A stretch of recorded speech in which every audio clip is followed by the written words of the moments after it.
Alright everybody, and welcome to Milken Gaming. Today we're just going to be taking a quick look at how to play Fuze in the game Rainbow Six Siege.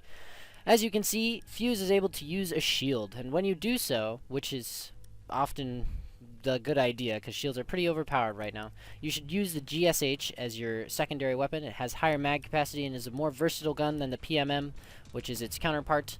Additionally, you should probably run the breach charge, but with most gadgets, you can swap it out for the other one pretty interchangeably. You can also use the AK-12 as another way to play him if you're going to be playing more of a rifleman, or if you really don't have a whole lot of shields riflemen on your team. And if you don't have a lot of shields, as I was about to say, you should play with the shield, or whatever you're better at. It's all up to you, really. But I would prefer the shield. It seems to give me a lot more success when I'm playing. Now, as far as when you're scouting, one of the first things you're going to want to do is find the enemy, as with most attackers. And once you do so, you should be looking for a place where you can use your ability most effectively, as with most attackers. Now, for Fuze in this particular instance, I've already found the spot where I want to use my charges, should I get the opportunity, and is on that castle door, which they are at right now. The reason I'm scanning so much is because I want to be able to see where the enemy are when I'm blowing in, to make sure that I'm not going to get the feet shot out from under me when I do get there. So we'll move up into this round a little bit, and you will see that I am pushing up from the side opposite of where I was intending to blow in. This is because my teammates told me that I should flank around the back and provide us with a different area of flanking. This idea is pretty strong for Fuze, as I'm pretty independent, especially when I'm using my shield. I can move up alone and pretty much take on most opponents. And if I do encounter a place where the enemy outnumbers me substantially, I can use my ability to clear out the room. So you can see that that worked out pretty well. We'll move on to a different example where the scouting is noted again. As you can see, in this particular objective, there is a hostage instead of a biohazard, which is important to note as Fuze, as if I do happen to use my bombs in this room, I am totally going to mess up the hostage and lose it around for everybody, as I'm sure most of you have experienced in games. So I'll move into this back room here and set up in a position where I can watch and make sure that the enemy isn't in this room, because if they are, this is one of the core targets that I'm going to want to play from. And then, unfortunately, the castle is a sniper elite, and he detects me with his awesome aimbot for drones.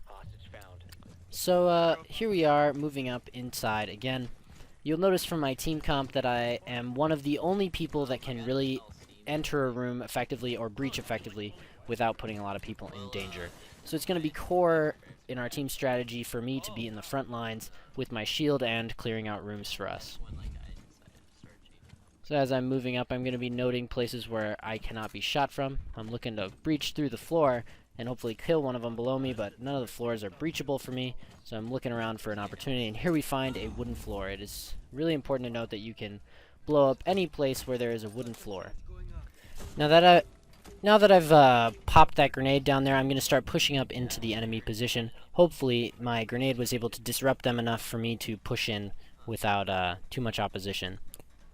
So I'm moving up here. I do see my teammate got down in here. It's a little scary, but I'm going to keep pushing in because of the fact that I have this shield. I can be a little more overzealous. And you can see I'm already encountering the guys who took me out. That guy is able to escape into somewhere, and I'm taking even more fire. So there's clearly a lot of guys in this room. And at this point, if there was a wooden wall, I would totally want to drop my grenade launcher in there. And I don't know really what that guy was doing. He must have been lost in the wall there. But we're going to continue pushing up. There is, for sure, one other guy in this room so far. So I'm going to push up on him in hopes to catch him out. My teammate is backing me up, throwing grenades at something. And looks like they are going to encourage me to push up here. And get shocked by the bandit wall there. And there's another enemy, able to shoot him a couple times. He's probably very lit at this point. So at this point I'm going to be thinking, how can I best apply my ability, but because of the fact that I am in a 1v2 situation, it's going to be really important that I keep the enemies choked off. So I'm going to be moving up in here and looking to get a snapshot using the shield on the enemy. So I'm going to pop up, looking for the enemy, line up the shot, and quick one shot to the head should clearly make it even.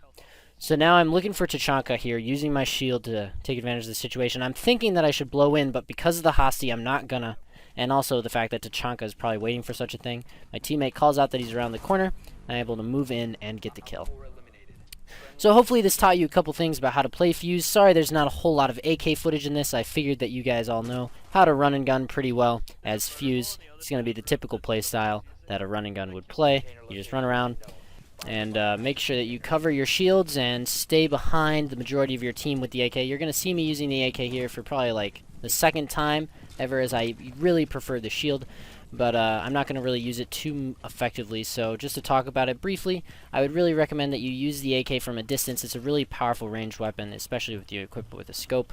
And with that, I'd just like to say you should really make sure you know where you're planting your fuse charges, because then you'll have some pretty awesome moments like these. So once again, thanks for watching. Emily, Victoria, take it away. Thanks for watching. If you enjoyed, don't forget to like and subscribe. See, that was pretty good. Awesome.